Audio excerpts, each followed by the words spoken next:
تیسرے سپارے میں سورہ آل عمران کی آیت نمبر 34 تک 34 یہاں تک ہم نے ترجمہ گزشتہ درس میں مکمل کر لیا تھا۔ آگے آیت نمبر 35 اللہ تبارک و تعالیٰ نے ارشاد فرمایا اذ قالت امرأۃ عمران، جب کہا عمران کی بیوی نے۔ یہاں عمران جن کا ذکر یہ پیچھے دو آیتوں میں ہوا نا، ان اللہ اصطفیٰ آدم و نوح و آل ابراہیم و آل عمران علی العالمین، تو یہ جو عمران ہیں حضرت مریم کے والد اور حضرت عیسیٰ علیہ السلام کے نانا، ان کا نام عمران ہے۔ تو ان کی بیوی جس کا نام مفسرین اکرام نے حنہ لکھا ہے، ان کی دعا کا ذکر ہے۔ اس کا پس منظر جو ہے وہ مفسرین اکرام نے بیان کیا ہے کہ حضرت عمران اور حضرت زکریا علیہ السلام، حضرت زکریا علیہ السلام حضرت یحییٰ علیہ السلام کے والد ہیں، دونوں باپ بیٹا نبی ہیں۔ تو حضرت زکریا علیہ السلام اور حضرت عمران یہ دونوں، ان کا رشتہ آپس میں ہم زلف کا تھا، یعنی ان دونوں کی بیویاں وہ بہنیں تھیں، حضرت زکریا کی بیوی اور حضرت عمران کی بیوی، یعنی حضرت مریم حضرت یحییٰ علیہ السلام کی وہ خالہ زاد بہن، اور حضرت عیسیٰ علیہ السلام اس مناسبت سے یعنی دور کے بھانجے ہوئے حضرت یحییٰ علیہ السلام کے۔ حضرت علامہ غلام رسول سعیدی صاحب اس آیت کی تفسیر میں تفسیر طبری کے حوالے سے علامہ ابو جعفر محمد بن جریر طبری ان کے حوالے سے لکھتے ہیں، عمران کی بیوی حضرت مریم کی ماں ہیں جن کا یہاں ذکر ہوا۔ پہلے حضرت عمران کا ذکر ہوا آل عمران میں، اب آگے چونکہ آگے حضرت مریم کی ولادت اور ان کا تذکرہ، پھر آگے حضرت عیسیٰ علیہ السلام کا تذکرہ آئے گا، تو یہاں سے اس کا آغاز کیا گیا۔ پہلے حضرت عمران کا ذکر ہوا، اب ان کی بیوی، ان کا ذکر، ان کی دعا کا ذکر ہے۔ تو فرماتے ہیں عمران کی بیوی حضرت مریم کی ماں ہیں اور حضرت عیسیٰ بن مریم ان کی نانی ہیں۔ ان کا نام حنہ بن فاقود، آگے ان کا ذکر، اور ان کے خاوند کا نام عمران بن یاشم ہے۔ یہ حضرت سلیمان بن داود علیہ السلام کی اولاد میں سے ہیں۔ محمد بن اسحاق، یہ انہوں نے بڑی سب سے پہلے جو احادیث مبارکہ پر مشتمل کتاب لکھی ہے تاریخ کے حوالے سے، ان کے حوالے سے ذکر کیا کہ حضرت زکریا اور حضرت عمران نے دونوں بہنوں سے شادی کی تھی۔ حضرت زکریا ان کے ہاں حضرت یحییٰ کی ولادت ہوئی اور حضرت عمران ان کے گھر میں حضرت مریم کی ولادت ہوئی۔ یہاں اکثر کتابوں میں دو طرح کی روایات ہیں۔ ایک یہ ہے کہ حضرت زکریا اور حضرت عمران کی بیویاں دونوں آپس میں بہنیں ہیں، اور دوسری روایت یہ ہے کہ حضرت زکریا علیہ السلام کی بیوی جو تھیں وہ حضرت مریم کی بہن تھیں، یعنی ان کی خالہ نہیں، ان کی بہن۔ درست جو ہے وہ پہلے والی بات ہے، کیونکہ عقل اسی چیز کو یعنی جو باقی دلائل ہیں اس سے یہی ثابت ہوتا ہے کہ یہ روایت درست ہے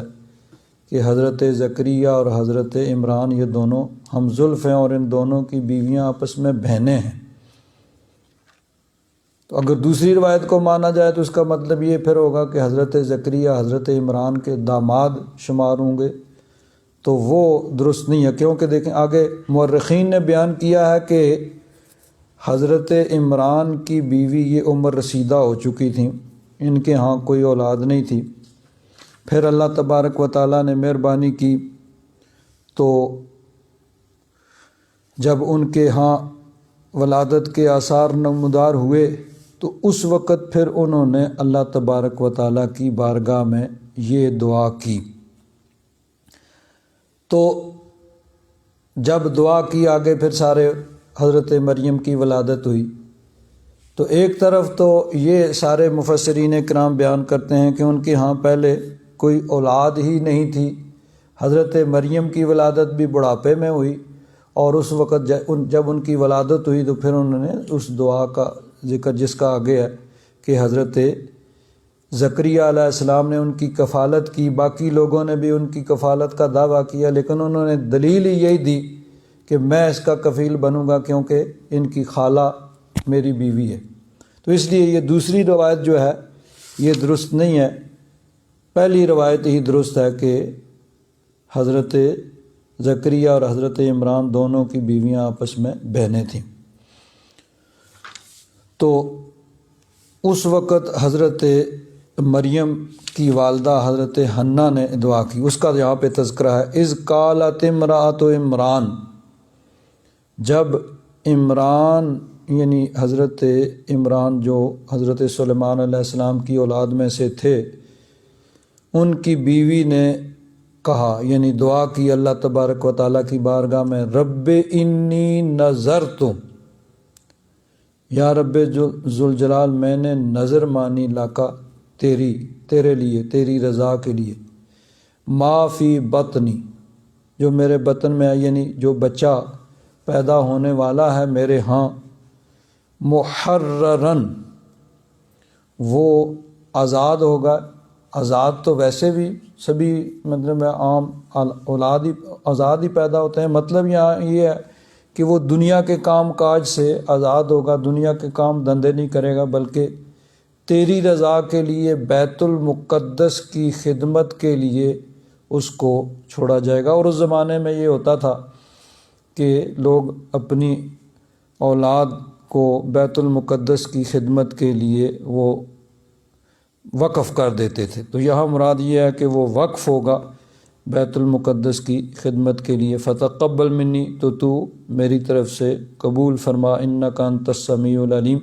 بے شک تو سننے والا جاننے والا۔ جہاں نظر تو کا لفظ ہے،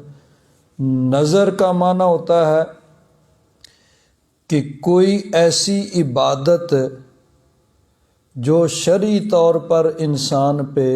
لازم نہیں ہے، انسان اپنے طور پر اسے اپنے اوپر لازم کر لے۔ مثلا ابھی ظہر کا وقت ہوگا تو ظہر کے 4 فرض ہم پہ لازم ہوں گے، یہ از روئے شریعت اللہ تبارک و تعالیٰ کی طرف سے یہ فرض کیے گئے ہیں۔ اس کے علاوہ 4 سنت پہلے پڑھی جاتی ہیں نبی کریم صلی اللہ علیہ وسلم کے طریقہ کی اتباع کرتے ہوئے، بعد میں 2 سنت پڑھی جاتی ہیں، 2 نفل پڑھے جاتے ہیں، نفل لازم نہیں ہے لیکن پڑھنا ثواب ہے۔ 4 سنت پہلے 2 سنت بعد میں، وہ عام حالات میں چونکہ سنت مؤکدہ ان کو نہیں چھوڑ سکتے، لیکن مجبوراً بیماری کی وجہ سے، سفر کی وجہ سے، وقت کم ہونے کی وجہ سے اگر سنتیں چھوڑی جائیں، کبھی رہ جائیں، تو بہرحال اس کی امید ہے کہ معافی ہوگی، فرض بہرحال لازم ہے۔ لیکن اب اگر کوئی یہ ارادہ کرے، نیت کرے اللہ تبارک و تعالیٰ کی بارگاہ میں کہ میں ظہر کے بعد 2 رکعت، 4 رکعت، 8 رکعت نفل پڑھوں گا، اب وہ لازم نہیں ہے، لیکن جب اس نے خود اپنے اوپر لازم کر لیے تو اب وہ لازم ہو گئے، اب اس کا پورا کرنا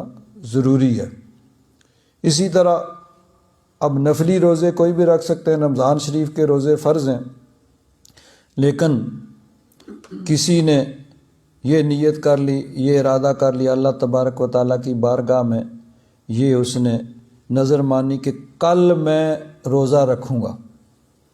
وہ نفلی روزہ ہے لیکن چونکہ نظر مانی ہے، نظر ماننے کی وجہ سے اب وہ لازم ہو گیا، تو اس کی پھر اسی طرح قضا ہوگی جس طرح واجب کی ہوتی ہے۔ یعنی اگر کسی نے ظہر کے بعد 2 نفل 4 نفل 6 نفل 8 نفل پڑھنے کی نظر مانی ہے اور نہیں پڑھ سکا تو پھر وہ اس پہ اس کی قضا لازم ہوگی کہ اتنی رکھتے ہیں اس کو بعد میں پڑھنی پڑیں گی۔ کل کا روزہ کسی نے نظر مان لی، ویسے تو عذر شرع تو لازم نہیں ہے، لیکن جب اس نے نظر مان لی تو اب اس پہ لازم ہے وہ رکھے گا، اور اگر کسی مجبوری کی وجہ سے وہ نہیں رکھ سکتا تو پھر اس کی قضا اس پہ لازم ہوگی۔ تو یہ ہے نظر۔ تو یہاں مراد وقف کرنا ہے کہ وہ اس زمانے میں یہ ہوتا تھا کہ اپنی اولاد کو وقف کرتے تھے۔ آج کے دور میں بھی علماء نے فرمایا کہ ہو سکتا ہے کہ کوئی آدمی وہ یہ نیت کرے کہ اپنی اولاد میں سے کسی کو علم دین کے لیے، تبلیغ دین کے لیے وقف کرے گا۔ حضرت مفتی احمد یار خان صاحب نعیمی رحمۃ اللہ تعالیٰ علیہ نے اس کی تفسیر کے اندر یہ چیز بیان کی ہے، اور ساتھ میں آیہ مبارکہ کا حوالہ دیا ہے کہ اللہ تبارک و تعالیٰ نے قرآن پاک میں ارشاد فرمایا وَمَا كَانَ الْمُؤْمِنُونَ لِيَنْفِرُوا كَافَّةً، یہ تو نہیں ہو سکتا کہ سارے ہی لوگ علم دین حاصل کرنے میں لگ جائیں، کیونکہ یہ چیز ناممکن ہے کہ باقی دنیا کے سارے کام دھندے کرنے ہیں، کسی نے ہل چلانا ہے، کسی نے فیکٹری میں کام کرنا ہے، کسی میں دفتر نے کام کرانا ہے، کسی نے حکومتی معاملات چلانے ہیں، باقی ساری چیزیں، یعنی ڈاکٹر کی بھی ضرورت ہے، سب چیزوں کی ضرورت ہے، تو یہ نہیں ہو سکتا کہ سب لوگ علم دین ہی حاصل کر لیں۔ تو وَمَا كَانَ الْمُؤْمِنُونَ لِيَنْفِرُوا كَافَّةً، یہ تو نہیں ہو سکتا کہ سارے ہی مومن جو ہیں وہ چل پڑیں علم دین حاصل کرنے کے لیے۔ فَلَوْلَا نَفَرَ مِن كُلِّ فِرْقَةٍ مِّنْهُمْ طَائِفَةٌ، تو ایسے کیوں نہیں ہوتا کہ ہر فرقے، ہر گروہ، یعنی ہر جماعت میں سے، ہر علاقے میں سے، ہر خاندان میں سے کوئی ایک گروہ، کچھ لوگ وہ جو ہیں وہ یہ کام کریں، علم دین حاصل کریں، لِيَتَفَقَّهُوا فِي الدِّينِ، تاکہ وہ دین میں تفقہ حاصل کریں، فقہ اس کی سمجھ، یعنی علم دین مکمل حاصل کریں، وَلِيُنذِرُوا قَوْمَهُمْ إِذَا رَجَعُوا إِلَيْهِمْ، اور پھر اپنی قوم کو وہ سمجھائیں، ڈرائیں جب وہ علم دین حاصل کر کے واپس آئیں، لَعَلَّهُمْ يَحْذَرُونَ، تاکہ وہ ڈریں۔ اب یعنی مطلب ہے کہ ہر خاندان، ہر گروہ میں سے کچھ لوگ ایسے ہونے چاہیے جو علم دین حاصل کریں اور پھر وہ تبلیغ دین کا فریضہ وہ ادا کریں۔ یہاں 2 چیزیں بڑی اہم ہیں۔ ایک تو یہ کہ ایک ہے اتنا دین کا علم ہونا کہ جو انسان کے اپنے روزمرہ کے یعنی عبادات، معاملات کی ادائیگی کے لیے ضروری ہے، وہ تو فرض عین ہے، ہر آدمی کو اتنا علم ہونا ضروری ہے۔ نماز فرض ہے، اب کوئی آدمی کل قیامت کے دن یہ عذر نہیں پیش کر سکتا کہ مجھے تو یہ بھی نہیں پتہ تھا کہ نماز فرض ہے، یا یہ نہیں کہے گا کہ میں نماز تو پڑھتا رہوں لیکن مجھے یہ نہیں پتہ تھا کہ نماز کے لیے وضو بھی ہونا ضروری ہے یا کپڑوں کا پاک ہونا ضروری ہے۔ یہ چیزیں فرائض میں سے ہیں۔ یا کوئی کہے مجھے وضو کا طریقہ نہیں آتا تھا، تو یہ عذر قابل قبول نہیں ہوگا کہ یہ بنیادی چیزیں جو دین کے بارے میں معلومات ہیں ان کا جاننا ہر آدمی کے لیے فرض عین ہے۔ جس کو نہیں معلوم ہے وہ اہل علم سے پوچھنا ضروری ہے۔ کوئی آدمی یہ نہیں کہہ سکتا کہ مجھے تو یہ نہیں پتہ تھا کہ زکوٰۃ بھی دینی پڑتی ہے، میں تو سمجھتا کہ صرف بس نماز پڑھ لو، روزہ رکھ لو۔ نہیں، یہ عذر قابل قبول نہیں ہوگا۔ لیکن پورا علم حاصل کرنا اور پھر آگے تبلیغ کرنا یہ سب پہ فرض نہیں ہے بلکہ فرض کفایہ ہے اس آیت کی روح سے، کہ کچھ لوگ ہوں جو علم دین حاصل کریں اور پھر اس دین کے تبلیغ دین کے فریضہ کو سر انجام دیں۔ اور دوسری بات جو ہے وہ بڑی اہم اور بڑی انٹرسٹنگ ہے کہ عام طور پر کیونکہ میں پاکستان میں اس شعبے سے وابستہ رہا ہوں، پڑھنے کے بعد مدرسے میں پڑھانا اور پھر خاص طور پر یہ جو انتظامی معاملات کے بچے آنے ان کو داخل کرنا، اس معاملے سے اس میں منسلک رہا ہوں، تو عموماً کیا ہوتا ہے کہ علم دین حاصل کرنے کے لیے اس بچے کو بھیجا جاتا ہے جو کسی کام کا نہیں ہوتا ہے۔ چلو پاکستان کا تو آپ کو علم نہیں ہے، یہاں آپ کے علم میں ہوگا کہ اسلامی سکول بنے تو زیادہ تر لوگ اسلامی سکول میں اس بچے کو بھیجتے ہیں جو کوئی دوسرے سکولوں میں نہیں چل سکتا۔ بعض لوگ بچیاں مطلب ہے کہ وہ کسی وجہ سے اچھی پڑھنے والی بھی بھیجتے ہیں، لیکن عموماً زیادہ تر 90% کہہ لیں کہ بچے اسلامی سکولوں میں لوگ وہی بھیجتے ہیں کہ جو بچے دوسرے سکولوں میں نہیں پڑھتے، حالانکہ نہیں چاہیے۔ دین کے لیے اچھی چیز جو ہے وہ وقف کرنی چاہیے۔ تو پاکستان میں بھی کیا ہوتا ہے، میں مدرسے میں وہاں ہوتا تھا تو کوئی آدمی وہ بچہ لے کے آتا ہے، جی اس کو داخل کرے۔ اب چونکہ وہ پہلے دن آیا تھا، اس کو نہیں پتا کہ کیا، اس نے تو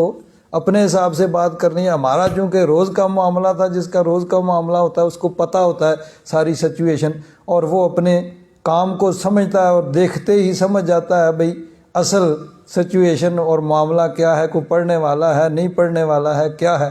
وہ یعنی ہر آدمی اپنے کام کو سمجھتا ہے۔ تو عموماً کیا ہوتا تھا، بچہ لے کے آئے، جی اس کو داخل کرنا ہے مدرسے میں، اچھا جی اس کو اسکول بھیجنا تھا، یعنی روز کا یہ ہمارا معمول ہے۔ تو او جی کیا کریں، یہ اسکول جاتا نہیں ہے، بڑی کوشش کی ہے اسکول میں نہیں جاتا۔ اچھا اسکول میں نہیں جاتا تو ہم کہتے اچھا پھر اس کو کہیں کام پہ ڈالنا تھا، او جی کی کریے جی ورکشاپ پہ جیسی اتھے بھی نہیں جاتا۔ تو اب جو اسکول میں بھی نہیں پڑھا ہے، ورکشاپ میں کام بھی نہیں کرتا، اس کو مدرسے میں لے آتے تھے، جی اس کو پڑھو، جی اس کو باندھ کے رکھو۔ اس کو باندھنے سے تو نہیں پڑھتا نا،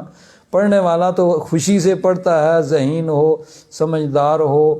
خواہش ہو، خوشی سے پڑھے تبھی پڑھا جاتا ہے، باندھ کے تو کسی کو نہیں پڑھایا جا سکتا۔ تو دین کے لیے بھی یعنی ایسے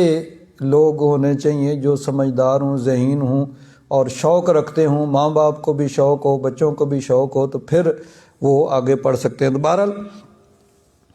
بات تو یہاں سے چلی تھی کہ وقف یہ یعنی بچوں کو وقف کیا جاتا تھا۔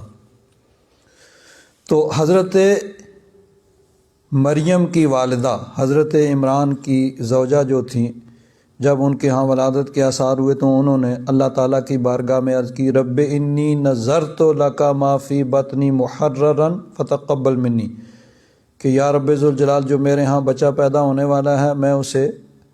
آزاد کرتی ہوں، یعنی خدمت دین کے لیے، مسجد بیت المقدس کی خدمت کے لیے وقف کرتی ہوں، تو میری طرف سے قبول فرما، انک انت السمیع العلیم، بے شک تو سننے والا اور جاننے والا۔ اب یہاں اس دعا کے اندر ایک خواہش بھی پائی جاتی ہے، کیونکہ بیت المقدس کی خدمت کے لیے صرف مرد وقف ہوتے تھے، عورتیں وقف نہیں ہو سکتی تھیں، عورتوں کے بہت سے معاملات ہوتے ہیں، تو اس وجہ سے یہ خدمت صرف مردوں کے ذمہ ہوتی تھی اور وہی اس خدمت کو سر انجام دے سکتے تھے۔ تو گویا اس دعا کے اندر خواہش یہ پائی جاتی تھی کہ میرے ہاں جو بچہ پیدا ہونے والا ہے وہ لڑکا ہو، لیکن اللہ تبارک و تعالیٰ کی اپنی حکمتیں ہیں۔ اللہ تبارک و تعالیٰ ارشاد فرماتا ہے فَلَمَّا وَضَعَتْهَا، پھر جب ان کے ہاں لڑکی پیدا ہوئی، وضعت یعنی حضرت مریم کو انہوں نے جنم دیا، قالت تو انہوں نے اللہ تبارک و تعالیٰ کی بارگاہ میں پھر عرض کی، رب انی وضعتها انثی، یا رب ذوالجلال میرے ہاں تو لڑکی پیدا ہوئی ہے۔ تو یہاں صرف مطلب یہ ہے کہ اپنے عذر کا اظہار تھا کہ خدمت کے لیے تو صرف مرد وقف کیے جاتے ہیں، اور میری خواہش اور امید یہ تھی کہ لڑکا پیدا ہوگا اس کو وقف کروں گا، لیکن یہاں پہ لڑکی پیدا ہوئی ہے۔ تو حضرت مفتی احمد یار خان صاحب نعیمی رحمۃ اللہ تعالیٰ علیہ فرماتے ہیں کہ یہاں لڑکی کی پیدائش پہ کوئی افسوس کا اظہار نہیں کیا جا رہا، کیونکہ یہ کافروں کا طریقہ ہے کہ لڑکی کے پیدا ہونے پہ وہ غم مناتے ہیں۔ ہمارے ہاں جو یہ چیز بعض جگہوں پہ پائی جاتی ہے وہ اصل میں ہندوؤں کے وجہ سے ہے کہ ہندوؤں کے ساتھ لمبا عرصہ مسلمان وہاں رہے ہیں، اور اب بھی بہت سے چیزیں ان کی مسلمانوں کے اندر بدقسمتی سے رسم و رواج اور بات سوچیں ان کی پائی جاتی ہیں۔ مسلمانوں کا طریقہ یہ نہیں ہے کہ لڑکی کی پیدائش پہ افسوس کا اظہار کیا جائے، بلکہ یہ اللہ تبارک و تعالیٰ کی دین ہے۔ نبی کریم صلی اللہ علیہ وسلم نے بچیوں کو رحمت قرار دیا، اور ایک حدیث پاک میں ہے، بخاری شریف کے اندر حضرت امام بخاری نے اس حدیث پاک کو نقل کیا۔ اس میں دو طرح روایت آتی ہے۔ ام المومنین حضرت عائشہ صدیقہ فرماتی ہیں کہ میرے پاس ایک عورت آئی، اس کے ساتھ اس کی دو چھوٹی چھوٹی بچیاں تھیں، وہ کوئی سوال کرنے کے لیے آئی۔ تو ایک روایت میں یہ ہے کہ میرے پاس صرف ایک ہی کھجور تھی اور کچھ نہیں تھا۔ خاندان نبوت کا شانہ نبوت میں یہ ایسے ہی حالات ہوتے تھے کہ کئی دن تک چولہا نہیں جلتا تھا، کبھی ستو کھا لیے، پانی پی لیا، کھجوریں کھا لی، کئی دن فاقے سے گزرتے تھے۔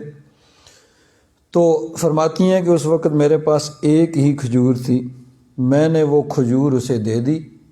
اس نے کیا کیا، خود نہیں کھائی، اس کے دو حصے کیے، اور آدھی ایک کو دے دی، آدھی دوسری کو دے دی، دونوں بچیوں کو۔ اور دوسری روایت میں ہے کہ فرماتی ہیں کہ میرے پاس 3 کھجوریں تھیں صرف، اور کچھ نہیں تھا۔ وہ 3 کھجوریں ہی میں نے اسے دے دی، جو سائلہ مانگنے والی آئی تھی، وہی کچھ میرے پاس تھا، وہی 3 کھجوریں دے دی۔ تو اس نے کیا کیا کہ ایک کھجور ایک بچی کو دی، دوسری کو دی، ان دونوں نے وہ ایک کھجور کھا لی۔ تیسری کھجور اس نے کھانے کے لیے اپنے منہ میں رکھی یا منہ میں رکھنے لگی، تو وہ بچیوں نے اس کی طرف دیکھا، خواہش کا اظہار کیا کہ یہ بھی ہمیں ملے۔ وہ بچے تھے، بڑے تو پھر بھی صبر کرتے ہیں، بچوں کو زیادہ احساس ہوتا ہے بھوک کا۔ تو اس نے کیا کیا کہ منہ میں جو ڈالنے لگی تھی یا ڈال چکی تھی، اس کو نکال کے اس نے 2 حصے کیا اور آدھی ان دونوں کو دے دی، خود نہیں کھائی، چلی گئی۔ وہ فرماتی ہیں کہ نبی کریم صلی اللہ علیہ وسلم تشریف لائے تو میں نے حضور سے بیان کیا کہ اس طرح ایک عورت آئی تھی، اس نے خود نہیں کھایا بلکہ جو کچھ اس کو ملا وہ اپنی 2 بچیوں میں تقسیم کر دیا۔ تو نبی کریم صلی اللہ علیہ وسلم نے ارشاد فرمایا کہ جس کو اللہ تبارک و تعالیٰ نے ان بچیوں کے ذریعے آزمایا، اس کے ہاں بچیاں پیدا ہوئیں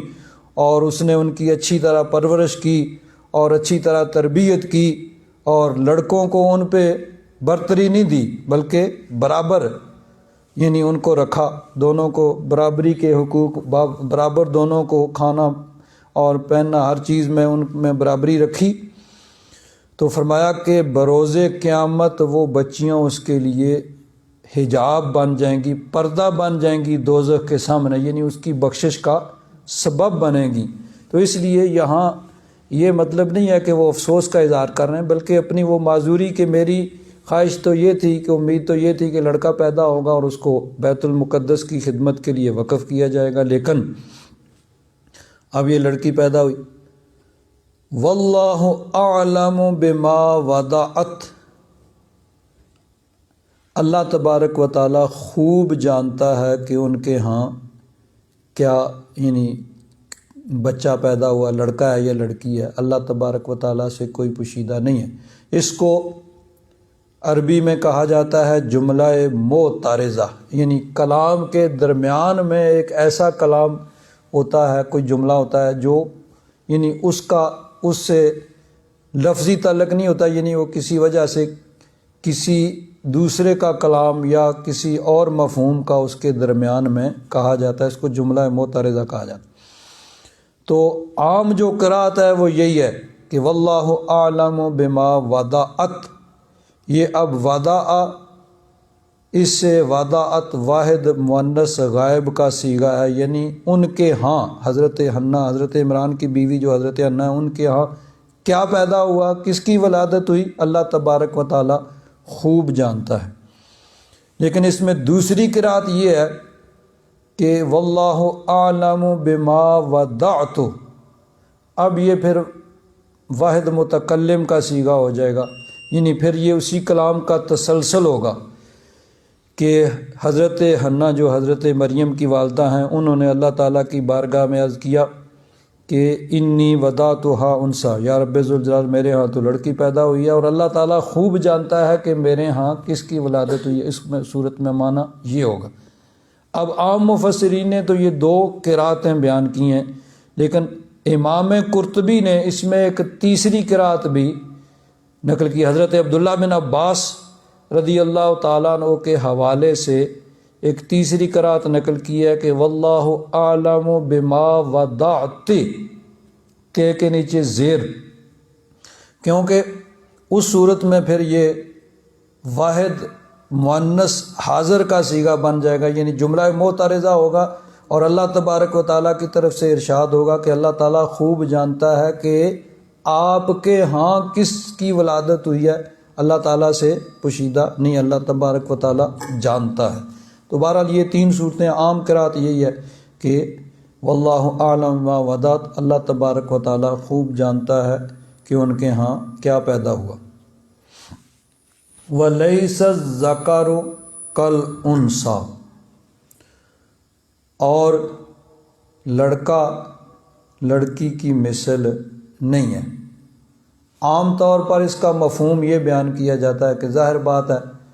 کہ لڑکے اور لڑکی میں فرق ہے،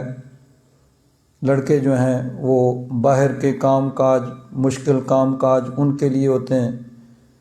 اور ان کی چونکہ ساخت تخلیق اس میں فرق ہے، تو دونوں کا طریقہ کار اور ان کے کام کرنے کے طریقے میں اور ان کے یعنی کام میں فرق ہوتا ہے۔ تو مطلب یہ ہے کہ انہوں نے خواہش کا اظہار کیا تھا کہ ان کے ہاں لڑکا ہو اور اس کو وہ بیت المقدس کی خدمت کے لیے وقف کریں، لیکن لڑکی پیدا ہوئی تو ظاہر بات ہے کہ لڑکی جو ہے وہ لڑکے کی طرح نہیں ہے، اس کا وہ کام نہیں ہے کہ بیت المقدس کی وہ اس طرح خدمت کر سکے۔ لیکن اس کا ایک مفہوم یہ بیان کیا گیا ہے کہ وَلَيْسَ الذَّكَرُ كَالْأُنثىٰ، عام طور پر یہ ہوتا ہے نا کہ ایک ہوتا ہے مشبہ، عربی میں کہتے ہیں کہ ایک چیز کو دوسری سے تشبیہ دی جاتی ہے، تو جس کو تشبیہ دی جاتی ہے اس کو کہتے ہیں مشبہ، اور جس کے ساتھ تشبیہ دی جاتی ہے اس کو مشبہ بہ کہا جاتا ہے۔ تو اب کہا جاتا ہے کہ جاہل عالم کی طرح نہیں ہوتا، تو اب یہ مطلب یہ ہے کہ ظاہر بات ہے جس نے پڑھا ہے، کوئی نہ پڑھا ہوا اس جیسا تو نہیں ہو سکتا۔ عام آدمی ڈاکٹر کی طرح نہیں ہو سکتا، کوئی ظاہر بات ہے کہ ڈاکٹر پڑھا لکھا ہے، اس کو اس چیز کا پتہ ہے، تو عام آدمی کو تو نہیں پتہ۔ تو تشبیہ دی جاتی ہے، جو چیز کم مرتبہ کی ہوتی ہے اس کو بلند مرتبہ سے تشبیہ دی جاتی ہے، کہ ایک عام ورکر وہ باس کی طرح نہیں ہوتا ہے، باس بلند ہے، اس کی اپنی ذمہ داری ہے، عام ورکر اس کی طرح نہیں ہے، نہ اس کی اتنی ذمہ داری ہے نہ اس کی اتنی جواب دہی ہے۔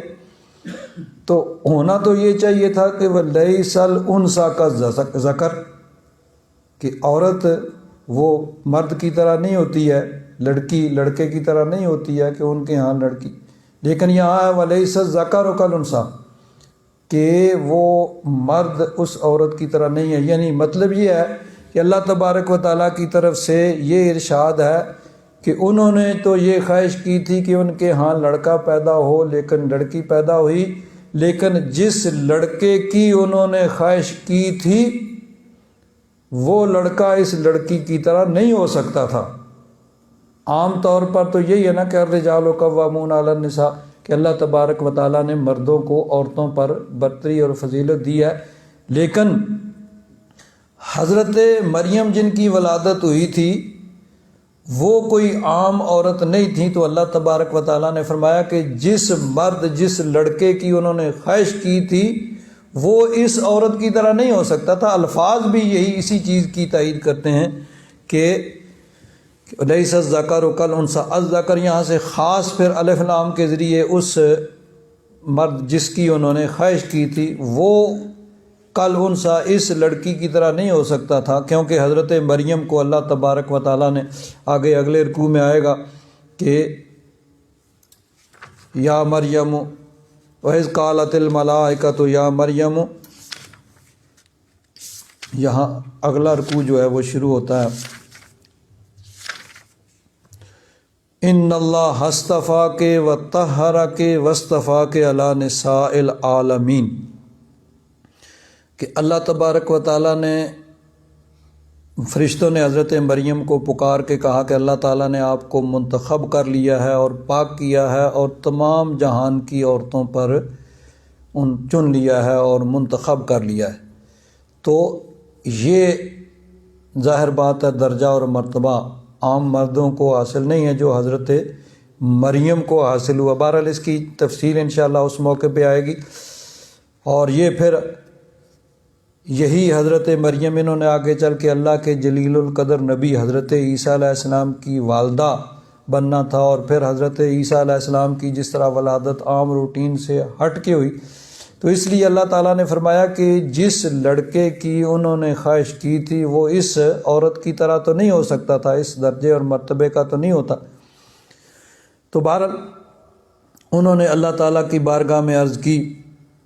اور کہا انی سمیتہا مریم، کہ میں نے اس کا نام مریم رکھا۔ مریم کا معنی ہوتا ہے عبادت گزار، خدمت گزار، چونکہ وہ انہوں نے پہلے ہی نظر مانی ہوئی تھی کہ اللہ کے گھر بیت المقدس کی خدمت کے لیے وقف کریں گے، تو اس کا معنی عبادت گزار۔ وَإِنِّي أُعِيذُهَا بِكَ وَذُرِّيَّتَهَا مِنَ الشَّيْطَانِ الرَّجِيمِ، اور میں اسے تیری پناہ میں دیتی ہوں۔ اعیذ، اعاذ یعیذ، ایک ہوتا ہے اعوذ، اعاذ یعوذ کا معنی ہوتا ہے پناہ لینا، جس طرح ہم کہتے ہیں اعوذ، واحد متکلم کا صیغہ ہے، میں پناہ لیتا ہوں، اعوذ باللہ، میں اللہ کی پناہ لیتا ہوں، اللہ کی پناہ میں آتا ہوں، من الشیطان الرجیم، شیطان مردود سے۔ تو یعنی اللہ کی پناہ مانگتا ہوں شیطان مردود سے۔ تو یہ اگر اعاذ یعوذ، لیکن جب یہ باب افعال پہ جائے گا اعاذ یعیذ کا مطلب کہ کسی کو کسی کی پناہ میں دینا، تو اعیذ یہ بھی واحد متکلم کا صیغہ ہے، میں اسے پناہ میں دیتی ہوں، بیکا یا رب ذوالجلال، میں اس کو تیری پناہ میں دیتی ہوں، وذریتہ، اور اس کی اولاد کو، من الشیطان الرجیم، شیطان مردود سے۔ اب یہاں پر بھی آگے اس پہ مفسرین نے جو بحث کی ہے وہ دو طرح کی روایات جو ہیں اس میں آئی ہیں۔ حضرت امام ابن کثیر رحمۃ اللہ تعالی علیہ نے اس پہ بات کی ہے کہ انہوں نے حضرت مریم کی والدہ نے اس وقت اللہ تعالیٰ کی بارگاہ میں عرض کیا جب ان کی ولادت ہوئی، فلما وضعتها قالت ربی انی وضعتها انثی واللہ اعلم ما وضعت ولیس الذکر کالانثی، انہوں نے کہا کہ یا رب ذوالجلال، میری خواہش یہ تھی کہ لڑکا پیدا ہوگا، بیت المقدس کی خدمت کے لیے وقف ہوگا، لڑکی پیدا ہوئی ہے، اپنی معذرت کا یعنی، اور آگے پھر انہوں نے کہا وَإِنِّي سَمَّيْتُهَا مَرْيَمَ، اور میں نے ان کا نام مریم رکھا، اور اسے اور اس کی اولاد جو آگے پیدا ہوگی اسے تیری پناہ میں دیتی ہوں شیطان مردود سے، کہ شیطان مردود سے محفوظ رہے۔ اس سلسلہ میں حضرت امام ابن کثیر نے احادیث مبارکہ جو ہیں وہ نقل کی ہیں کہ حضرت ابو ہریرہ رضی اللہ تعالیٰ عنہ ان سے روایت ہے کہ قال رسول اللہ صلی اللہ علیہ وسلم، یہ بخاری اور مسلم کی روایت انہوں نے نقل کی ہے امام عبد الرزاق کے حوالے سے، نبی کریم صلی اللہ علیہ وسلم نے ارشاد فرمایا ما من مولود یولد، جو بھی بچہ پیدا ہوتا ہے الا مسہ الشیطان حین یولد، جب وہ بچہ پیدا ہوتا ہے کوئی شیطان اس کو چھوتا ہے، یعنی یوں کہہ لے کہ اس کو ٹھونگا مارتا ہے۔ فَيَسْتَحِلُّ صَارِخًا مِّن مَسِّهِ إِيَّاهُ، شیطان کے اس چھونے سے، اس ٹھونگا مارنے سے وہ بچہ روتا ہے۔ جب بچہ پیدا ہوتا ہے نا تو بچہ پیدا ہوتے ہی روتا ہے، اور اگر بچہ نہ روئے تو اس کا مطلب یہ ہوتا ہے کہ وہ نارمل نہیں ہے، یا خدا نخواستہ وہ مردہ پیدا ہوا ہے۔ اس لیے یہ کہتے ہیں کہ یہاں ڈاکٹر جو ہیں وہ اگر تو بچہ روئے تو مطمئن ہو جاتے ہیں، نہ تو پھر ان کو فکر لگ جاتی ہے۔ تو یعنی وہ فرمایا کہ جب بھی کوئی بچہ پیدا ہوتا ہے تو شیطان اس کو ٹھونگا مارتا ہے، چھوتا ہے اس کو، اور اس کے چھونے کی وجہ سے، اس کے ٹھونگے کی وجہ سے وہ یستحل صارخا، وہ چیخ کر بچہ روتا ہے۔ الا مریم و ابنہا، مگر حضرت مریم اور ان کے بیٹے یعنی حضرت عیسیٰ علیہ السلام۔ ثم یقول ابو ہریرہ، پھر حضرت ابو ہریرہ فرماتے اقرؤوا ان شئتم، اگر چاہو تو تم قرآن پاک کی یہ آیت پڑھ لو کہ حضرت مریم کی والدہ نے کہا تھا وَإِنِّي أُعِيذُهَا بِكَ وَذُرِّيَّتَهَا مِنَ الشَّيْطَانِ الرَّجِيمِ۔ امام ابن کثیر کہتے ہیں اخرجہ، اسے امام بخاری اور مسلم نے روایت کیا من حدیث عبد الرزاق۔ اور آگے دوسری روایت عن ابی ہریرہ عن النبی صلی اللہ علیہ وسلم بنحوہ، اور ایک روایت اور بھی اسی طرح۔ پھر آگے تیسری روایت انہوں نے کی ہے قال رسول اللہ صلی اللہ علیہ وسلم ما من مولود الا وقد اسرہ الشیطان اسرۃ او اسرتین، کہ جو بھی بچہ پیدا ہوتا ہے تو شیطان اس کو ایک ٹھونگا یا دو ٹھونگے مارتا ہے۔ الا عیسی ابن مریم و مریم، مگر حضرت عیسیٰ علیہ السلام اور حضرت مریم۔ پھر حضرت نبی، اس میں یہ ہے کہ حضرت ابو ہریرہ نہیں بلکہ نبی کریم صلی اللہ علیہ وسلم نے یہ آیت پڑھی وَإِنِّي أُعِيذُهَا بِكَ وَذُرِّيَّتَهَا مِنَ الشَّيْطَانِ الرَّجِيمِ۔ اب آگے چوتھی روایت جو ہے وہ عن ابی ذئب عن النبی صلی اللہ علیہ وسلم، اس کے بعد پھر آگے حضرت ابو ہریرہ کی پھر روایت ہے کہ کل بنی آدم یطعن الشیطان فی جنبہ حین تلدہ امہ، کہ حضرت آدم علیہ بنی آدم سے مراد اولاد آدم، اولاد آدم میں سے جب بھی کوئی بچہ پیدا ہوتا ہے نا تو شیطان اس کی کوکھ میں فی جنبہ سائڈ میں یہاں ٹھونگا مارتا ہے۔ الا عیسی ابن مریم، مگر عیسیٰ بن، یعنی اس میں صرف حضرت عیسیٰ علیہ السلام کا ذکر ہے، ان کی والدہ کا ذکر نہیں ہے۔ بعض روایات میں یعنی اکثر روایات میں یہ ہے کہ حضرت عیسیٰ علیہ السلام اور ان کی والدہ حضرت مریم، اور ایک روایت میں یہ ہے کہ صرف حضرت عیسیٰ علیہ السلام۔ اور میرا اپنا خیال یہ ہے کہ روایت درست یہی ہے کہ صرف حضرت عیسیٰ علیہ السلام کا اس میں سے استثناء ہے، کیونکہ اس کا ذکر کیا نبی کریم صلی اللہ علیہ وسلم کے حوالے سے ایک روایت میں کہ حضرت ابو ہریرہ نے کہا کہ تم قرآن پاک پڑھ لو، دوسری میں یہ ہے کہ نبی کریم صلی اللہ علیہ وسلم نے یہ آیت پڑھی کہ حضرت مریم کی والدہ نے اللہ تعالیٰ کی بارگاہ میں دعا انی اعیذھا بک وذریتھا من الشیطان الرجیم، اسے اور اس کی اولاد کو میں تیری پناہ میں دیتی ہوں، تو اس وجہ سے ان کو اٹھوں گا نہیں مارا۔ لیکن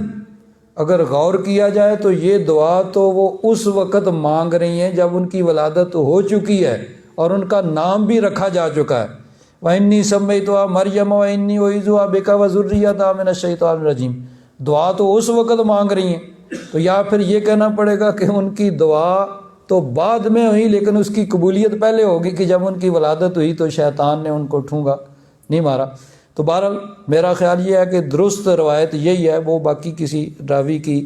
راوی سے غلطی ہوئی پھر آگے اسی طرح اس کو روایت کیا گیا۔ صرف حضرت عیسیٰ بن مریم کا ذکر ہے کہ ان کو شیطان، کیونکہ ان کی یہ نانی کی طرف سے حضرت حنہ کی طرف سے دعا تھی، تو پھر جب ان کی ولادت ہوئی تو اس کی حضرت عیسیٰ علیہ السلام کی ولادت کے وقت وہ دعا قبول ہوئی۔ ذہب یطعن، شیطان وہ گیا ان کو ٹھونگا مارنے، فَتَعَانَ بالحجاب، اللہ تبارک و تعالیٰ کی طرف سے آگے پردہ کر دیا گیا، اور اس کا ٹھونگا جو ہے وہ اس پردے میں لگا، ان کے جسم تک وہ نہیں پہنچ سکا، اور ان کو وہ ٹھونگا حضرت عیسیٰ علیہ السلام کو وہ نہیں مار سکا۔ اب یہاں ایک اور بات جو ہے وہ اس پہ مفسرین کرام نے بحث کی ہے، اور یہ بڑی اہم بات ہے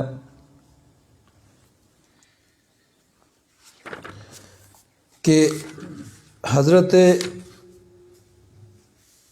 مریم کی والدہ اور حضرت عیسیٰ علیہ السلام کی نانی نے اللہ تبارک و تعالیٰ کی بارگاہ میں یہ دعا کی،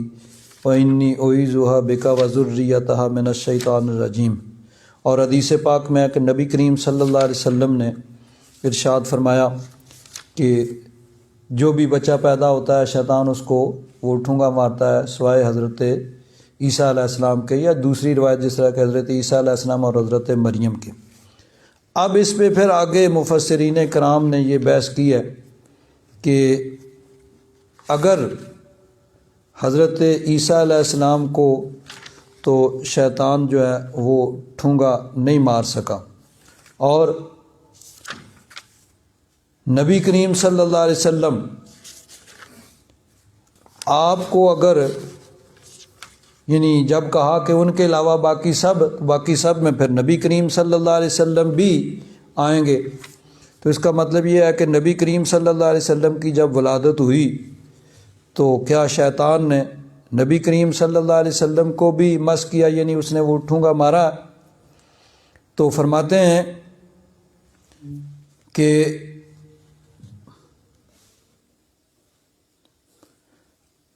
حضرت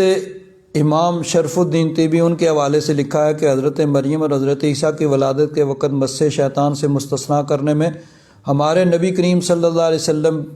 پر ان کی فضیلت لازم نہیں آتی، کیونکہ ہمارے نبی صلی اللہ علیہ وسلم کے بہت سے ایسے فضائل اور معجزات ہیں جو حضرت عیسیٰ علیہ السلام کو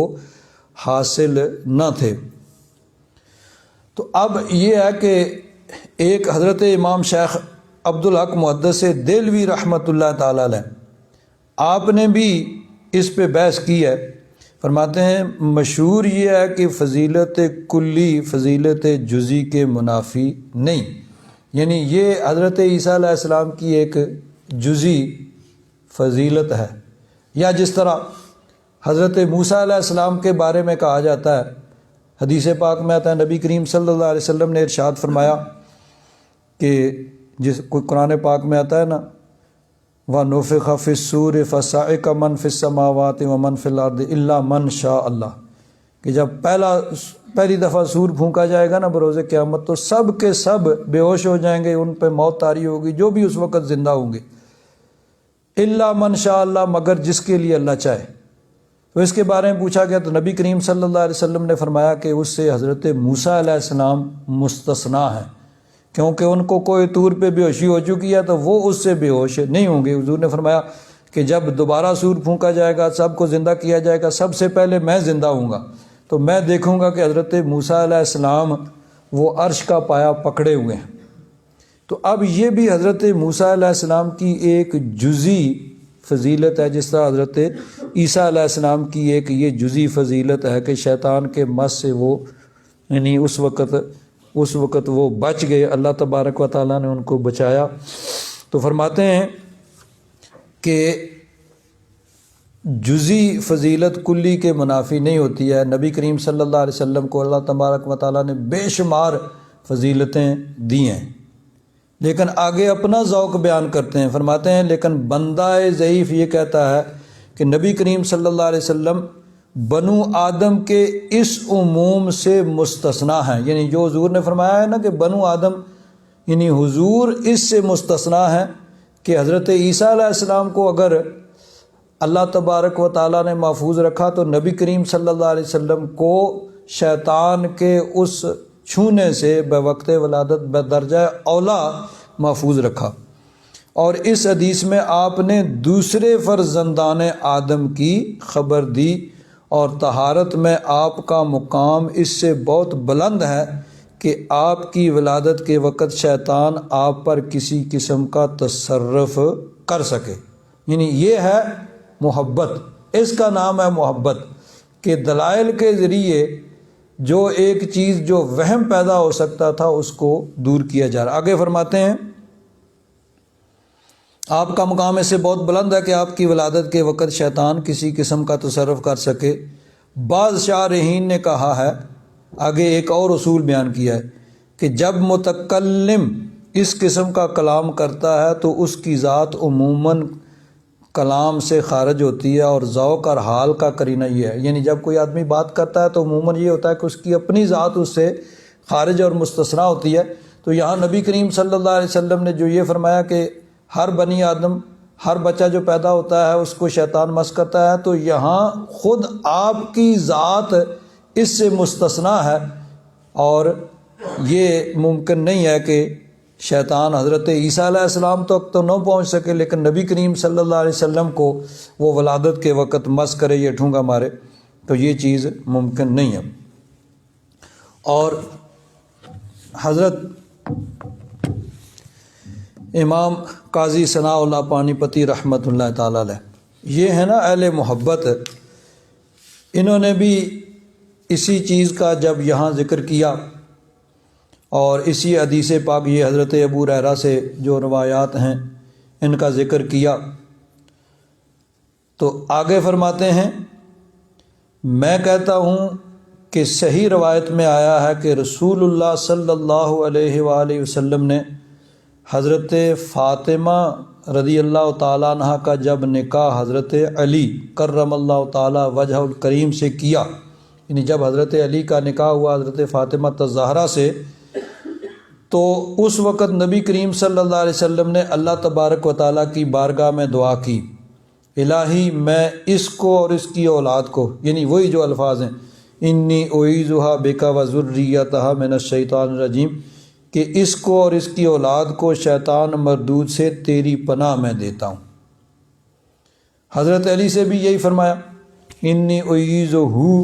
بک وذریتھا من الشیطان الرجیم، آگے اس کا حوالہ دیا رواہ ابن حبان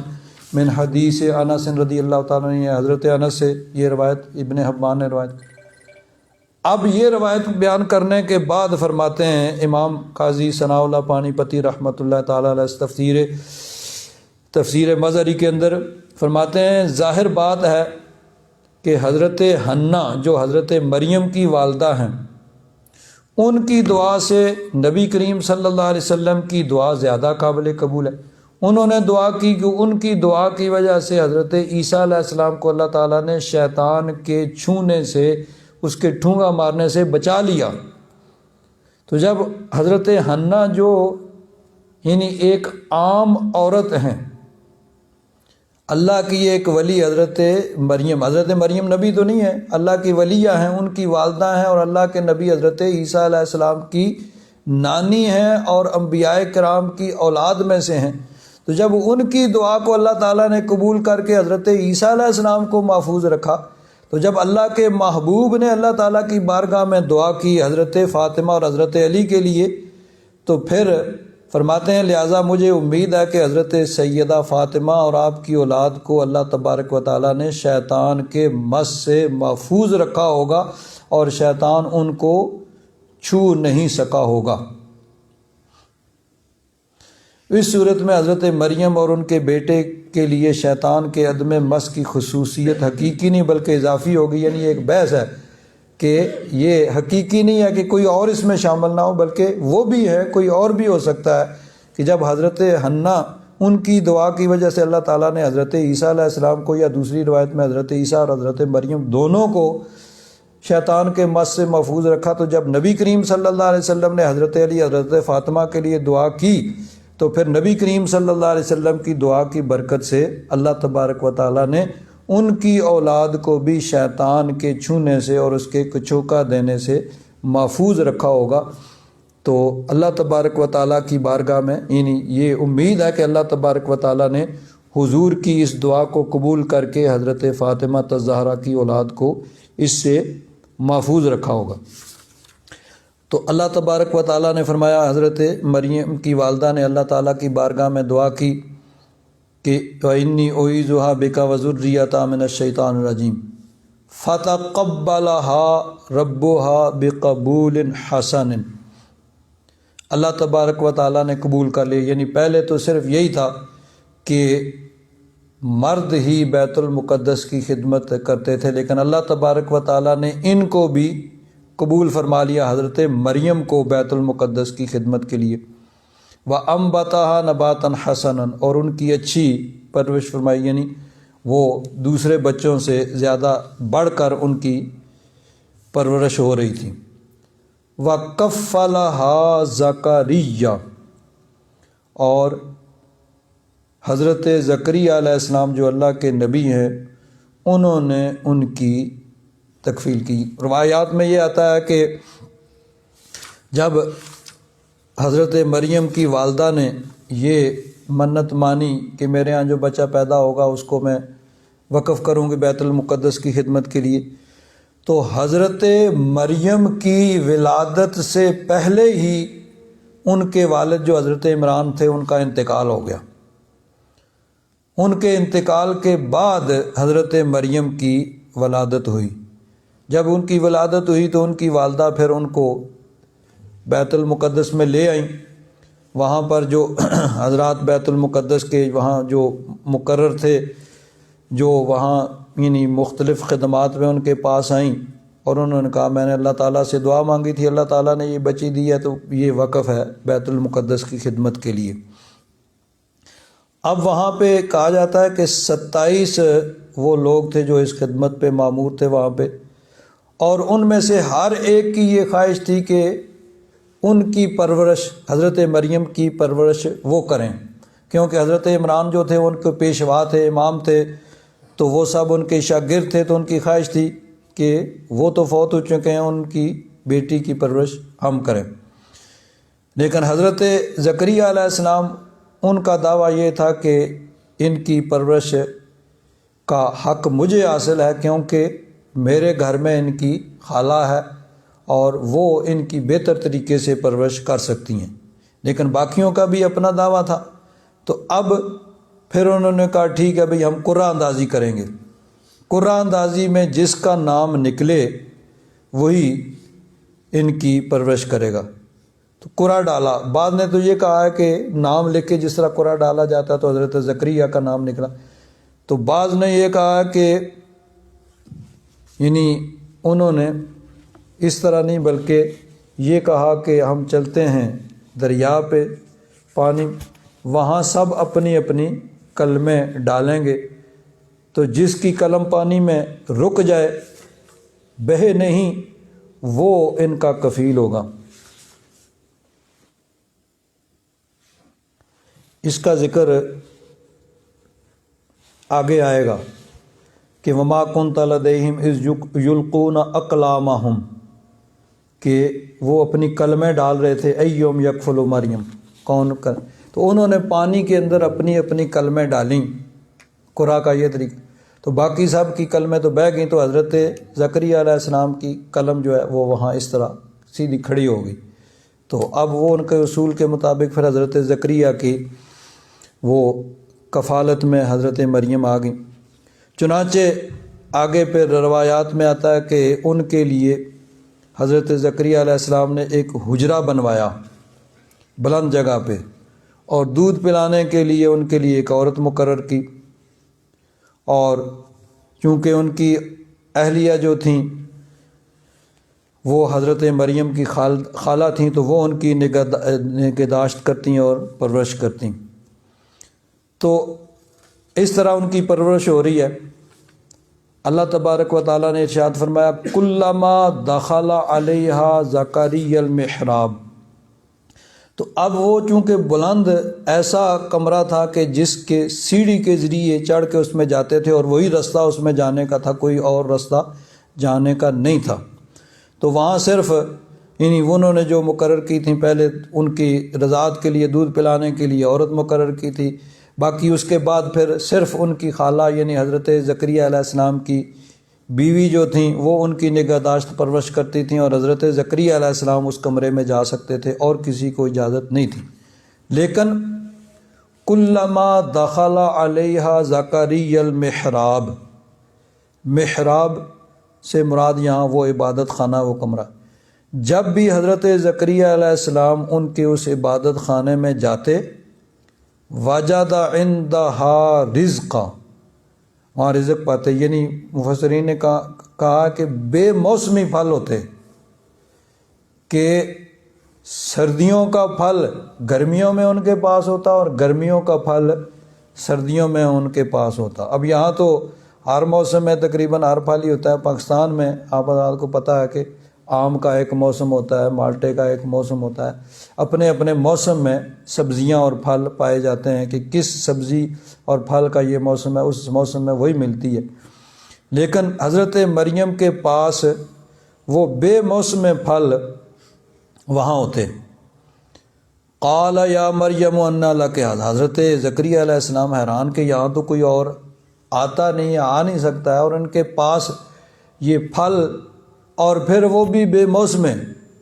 کہ گرمیوں میں سردیوں کے پھل تو یہاں ملتے ہی نہیں ہیں، یہاں ان کے پاس یہ پڑے ہیں، سردیوں میں گرمیوں کے پھل تو ملتے ہیں، وہ ان کے پاس ہیں۔ تو تعجب سے پوچھا کہ یہ کہاں سے؟ قالت ہوا من عند اللہ، تو حضرت مریم نے عرض کی یہ رب ذوالجلال، حالانکہ بچپن ہے لیکن کتنا لاجواب جواب دیا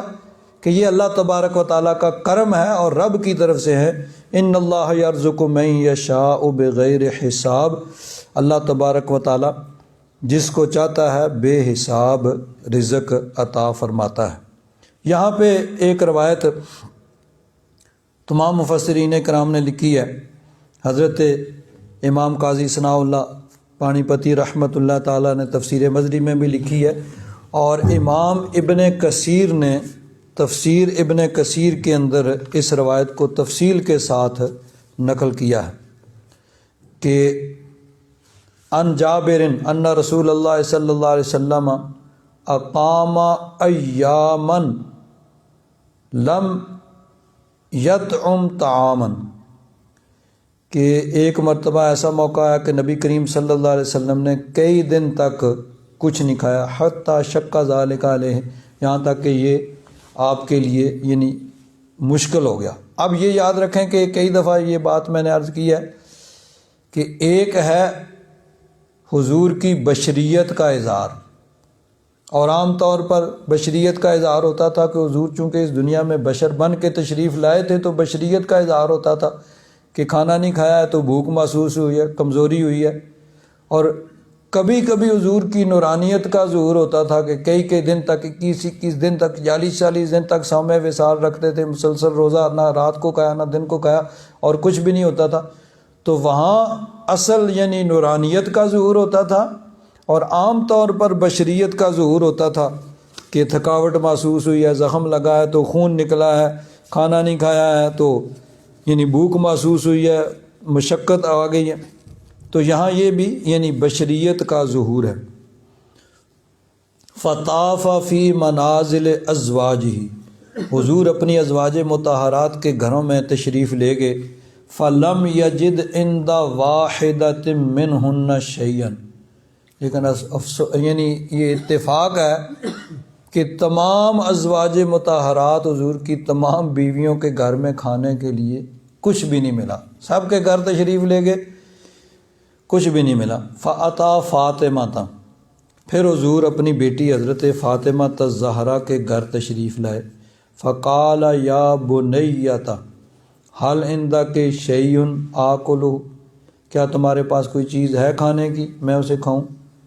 فإنی جائع، میں بھوک محسوس کر رہا ہوں۔ قالت لا واللہ، انہوں نے بھی یہی عرض کیا اللہ کی قسم میرے پاس بھی کچھ نہیں۔ بے ابی انت فلما خرج من عندها، جب وہاں سے حضور واپس تشریف لائے، بعثت الیہا جارۃ لہا برغیفین وقطعۃ لحم، جب حضور واپس تشریف لے آئے تو حضرت فاطمہ الزہرا کے پاس ان کی پڑوسن نے ان کے ہاں رغیفتن کہتے ہیں پھلکا روٹی، 2 روٹیاں اور گوشت کا ٹکڑا وہ ان کے ہاں ہدیہ بھیجا۔ فَأَخَذَتْهُ مِنْهَا، انہوں نے اس کو لیا، فَوَضَعَتْهُ فِي جَفْنَةٍ لَهَا، ایک اس میں لگن کنالی جو بڑی پلیٹ ہے اس میں اس کو رکھا، وقالت واللہ لأوسرن بہذا رسول اللہ صلی اللہ علیہ وسلم علی نفسی ومن عندی، انہوں نے کہا کہ بھوک تو ظاہر بات ہے ہمیں بھی ہے، میرے بچوں کو بھی ہے، لیکن میں اپنے اور جو میرے پاس یعنی میرے اہل و عیال ہیں، بچے ہیں، ان پہ ترجیح دوں گی رسول اللہ صلی اللہ علیہ وسلم کو، کہ حضور کی بارگاہ میں یہ چیز پیش کروں گی۔ وَقَانُوا جَمِيعًا مُحْتَاجِينَ إِلَىٰ شَبْعَةِ طَعَامٍ، ظاہر بات ہے وہ سب ان کو ضرورت تھی کھانا کھانے کی، سب کو بھوک تھی، لیکن انہوں نے کہا کہ میں اپنی ذات اور اپنے پاس جو ہیں اپنے بچوں کی ذات پہ حضور کی ذات کو ترجیح دوں گی۔ فَبَعَثَ بُنَيَّةً فَبَعَثَتْ حَسَنًا وَحُسَيْنًا إِلَىٰ رسول اللہ صلی اللہ علیہ وسلم فَرَجَعَ إِلَيْهَا، تو انہوں نے حضرت امام حسن حسین کو بھیجا کہ جاؤ جا کے نانا جان کو بلا لاؤ۔ حضور واپس تشریف لائے تو حضرت فاطمہ الزہرا نے عرض کیا بے ابی انت و امی قد اتی اللہ بشیء خبأتہ لک، اللہ تبارک و تعالیٰ نے اپنی جناب سے کچھ بھیجا ہے جو میں نے آپ کے لیے محفوظ رکھا ہے۔ قال حلمی، حضور نے فرمایا حلمی بنی، اے میری بیٹی لاؤ، وہ کیا ہے؟ قالت فاتیتہ بالجفنۃ، وہ پرات وہ کنالی جو ہے وہ میں نے حضور کی بارگاہ میں پیش کی جس میں روٹیاں وہ گوشت رکھا ہوا تھا۔ فکشف عنہا، حضور نے کپڑا اس کے اوپر سے ہٹایا، فاذا ہی مملوءۃ خبزا ولحظا، رکھی تو 2 روٹیاں اور 1 گوشت کا ٹکڑا تھا، لیکن اب فرماتی ہیں جب حضور نے کھولا تو وہ بھری ہوئی ہے روٹیاں اور گوشت سے۔ فلما نظرت الیہا بات وعرفت انہا برکۃ من اللہ، دیکھ کے حیران رہ گئیں اور پہچان کی، انہوں نے پتہ چل گیا کہ یہ اللہ تبارک و تعالیٰ کی طرف سے برکت ہوئی ہے۔ فحمدت اللہ وصلت علی نبیہ، انہوں نے اللہ تعالیٰ کی تعریف کی، حضور پر دروشی پڑھا، وقدمت الی رسول اللہ صلی اللہ علیہ وسلم، اور انہیں حضور کی بارگاہ میں پیش کیا۔ فلما رآہ حمد اللہ، حضور نے بھی دیکھ کے اللہ تعالیٰ کی تعریف کی اور پوچھا من این لک ھذا یا بنیۃ، اے میری بیٹی یہ کھانے کی چیز تمہارے پاس کہاں سے آئی؟ ابھی تو میں آیا تھا تو تم نے یہ عرض کیا تھا کہ میرے گھر میں کوئی چیز کھانے کی نہیں ہے۔ تو انہوں نے کیا جواب دیا؟ یا ابت، اے میرے ابا جان، ہوا من عند اللہ، جو حضرت مریم نے حضرت زکریا علیہ السلام کو جواب دیا تھا، قالت ہوا من عند اللہ، یہی حضرت فاطمہ الزہرا نے حضور کی بارگاہ میں عرض کیا، ہوا من عند اللہ ان اللہ یرزق من یشاء بغیر حساب، کہ یہ اللہ تبارک و تعالیٰ نے بھیجا ہے اور اللہ تبارک و تعالیٰ جسے چاہتا ہے بے حساب رزق عطا فرماتا۔ فحمد اللہ، اللہ تبارک و تعالیٰ، حضور نے اللہ تعالیٰ کی تعریف کی، وقال، اور فرمایا الحمد للہ الذی جعلک یا بنیۃ شبیہۃ بسیدۃ نساء بنی اسرائیل، اللہ تبارک و تعالیٰ کی تعریف ہے جس نے تجھے ہے میری بیٹی بنی اسرائیل کی تمام عورتوں کی سردار کے شبیہ، اس کے مشابہ بنایا۔ فإنها كانت اذا رزقها اللہ تعالی وسئلت عنہ، جب ان کو اللہ تعالیٰ نے رزق دیا تھا اور ان سے پوچھا گیا، قالت هو من عند اللہ ان اللہ یرزق من یشاء بغیر حساب، جو کچھ انہوں نے کہا تھا وہی کچھ حضرت فاطمہ الزہرا نے کہا۔ تو حضور نے کہا کہ اللہ تعالیٰ کی تعریف ہے جس نے بنی اسرائیل کی عورتوں کی سردار حضرت مریم کے مشابہ تمہیں کیا۔ آگے پھر ہے وَأَكَلَ،